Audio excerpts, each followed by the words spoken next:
नमस्ते बच्चों। आज मैं आपको हिंदी पाठ्य पुस्तक से तीसरा अध्याय मीठी वाणी बोलिए शीर्षक कहानी पढ़ाने जा रही हूँ। इस पाठ में मीठी वाणी बोलने के लाभ पर बल दिया गया है। मीठी बोली बोलने वाला सारी दुनिया को जीत सकता है, इसलिए इस कहानी को प्रेरणा के रूप में प्रस्तुत किया गया है। तो आइए जानते हैं। एक बार की बात है, एक जिज्ञासु व्यक्ति चीनी महात्मा कन्फ्यूशियस के पास पहुंचा और उनसे पूछा, महात्मन यह बताइए कि दीर्घजीवी कौन होता है। कहानी है कि एक व्यक्ति जो है सो कन्फ्यूशियस के पास पहुंचता है और पूछता है जा करके कि दीर्घजीवी कौन है। तो कन्फ्यूशियस मुस्कुराते हुए प्रेम पूर्वक कहते हैं कि आप मेरे पास आइए और मेरे मुंह में देखकर बताइए कि मेरे मुंह में जीभ है या नहीं।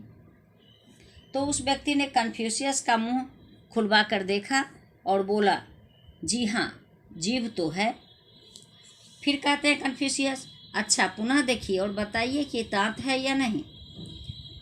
उस व्यक्ति ने दोबारा उनके मुंह में देखा और कहा, दांत तो एक भी नहीं है। अब कन्फ्यूशियस उस व्यक्ति की बात सुनकर बोले, जीभ तो दांत उगने से पहले ही मुंह में थी।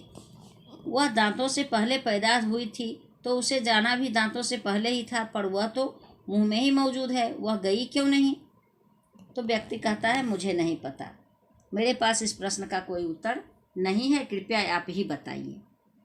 इस तरह से कन्फ्यूशियस समझाते हैं उस व्यक्ति को कि जीभ जो है सो पहले से है और दांत बाद में आया, तो दांत से पहले जीभ को जाना चाहिए, लेकिन जीभ जो है सो ज्यों का त्यों पड़ा हुआ है और दांत चला गया।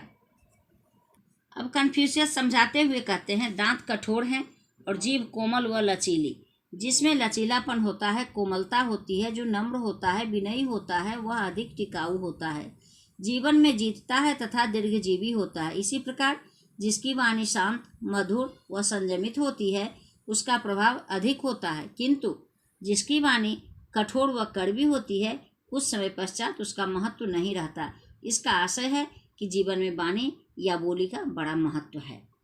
अब यहाँ समझाते हैं कन्फ्यूशियस कि दांत जो है वह कठोर होता है, इसीलिए वह पहले झड़ जाता है, और जीभ कोमल होती है, लचीली होती है। ठीक उसी प्रकार जो लोग नम्र होते हैं और विनयी स्वभाव के होते हैं, वे दीर्घजीवी होते हैं, ज़्यादा दिन तक जीते हैं और संयमित रहते हैं।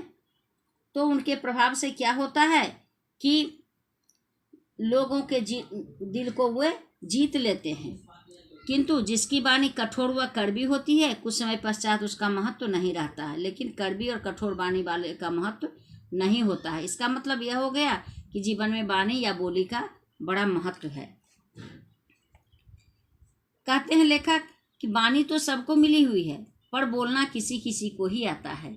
बोलते तो सभी हैं, किंतु क्या बोले, कैसे बोले, कब बोले, यह समझ हर एक के पास नहीं होती।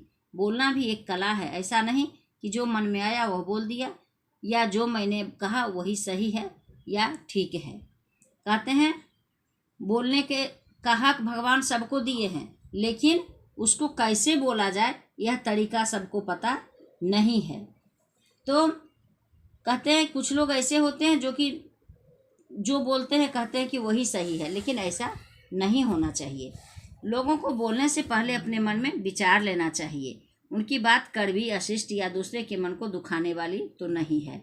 लेखक कहते हैं कि लोगों को बोलने से पहले मन में सोचना चाहिए कि हम कैसी बोली बोल रहे हैं, यह लोगों को अच्छा लगेगा या नहीं लगेगा। ऐसा सब सोच विचार करके ही कोई बात बोलनी चाहिए, नहीं तो क्या होता है कि अपने भी पराये हो जाते हैं। इसलिए अपनी बात अच्छी तरह तौलिए और फिर बोलिए। क्योंकि कमान से निकला तीर व मुंह से निकला वचन लौटकर नहीं आता है। जो बात हम बोल देते हैं और उससे अगर कोई आहत हो गया तो हम लाख प्रयास करें, लेकिन उस बात को हम फिर से लौटा नहीं सकते हैं। कुछ लोग सत्य बोलने के आदी होते हैं, स्पष्ट कहना उनका गुण होता है। कहते हैं लेखक कि कुछ लोग ऐसे होते हैं जो कि सत्य बोलने की आदत होती है उनकी, वे स्पष्ट कहना जानते हैं, लेकिन ऐसा नहीं होना चाहिए। दूसरों को अप्रिय लगने वाली बात हमें नहीं बोलना चाहिए। इसीलिए संस्कृत में भी कहा गया है कि सत्यम ब्रूयात् प्रियम ब्रूयात् न ब्रूयात् सत्यम प्रियम। यानी सत्य बोलो, प्रिय बोलो, लेकिन जो सत्य अप्रिय है उसे नहीं बोलो। जो बोले वह सत्य भी हो, मधुर भी हो, वह प्रिय भी हो। अप्रिय सत्य समाज व व्यवहार में स्वीकार्य नहीं होता। इस विषय में तुलसीदास जी ने कहा भी है, तुलसी मीठे वचन से सुख उपजत चहुओर, वशीकरण एक मंत्र है, तजिए वचन कठोर। क्या कहते हैं तुलसीदास कि मीठे वचन बोलने से चारों तरफ सुख छा जाते हैं, और कठोर वचन के त्यागने पर लोग हमारे बस में आ जाते हैं। यानी कठोर वचन का त्याग करना और मीठे वचन बोलना एक वशीकरण मंत्र है लोगों के हृदय को जीतने का। आज का पाठ इतना तक ही, आगे का शेष भाग मैं कल पढ़ाऊंगी। धन्यवाद।